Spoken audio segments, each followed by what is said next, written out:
आज हम लोग कक्षा 10 के भौतिक विज्ञान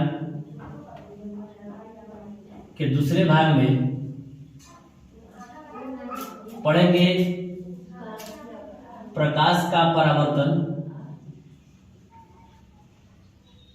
और इसके नियम।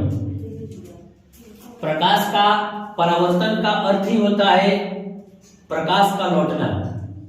प्रकाश का परावर्तन का मतलब होता है प्रकाश का लौटना, अर्थात प्रकाश जब किसी चमकीले सतह पर पड़ती है तो उसी माध्यम में लौट जाती है।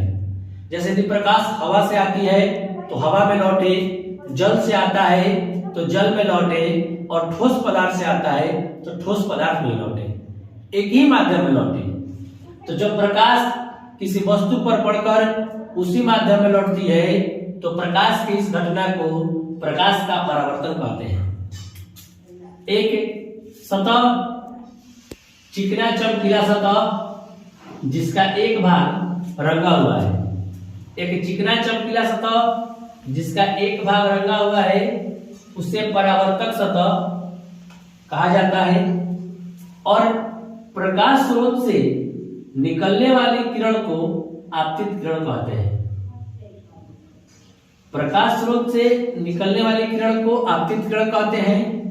परावर्तक सतह के जिस बिंदु पर आपतित किरण पड़ती है उसे आपतन बिंदु कहा जाता है। प्रकाश स्रोत से निकलने वाली आपतित किरण परावर्तक सतह के जिस बिंदु पर पड़ती है उसे आपतन बिंदु कहते हैं।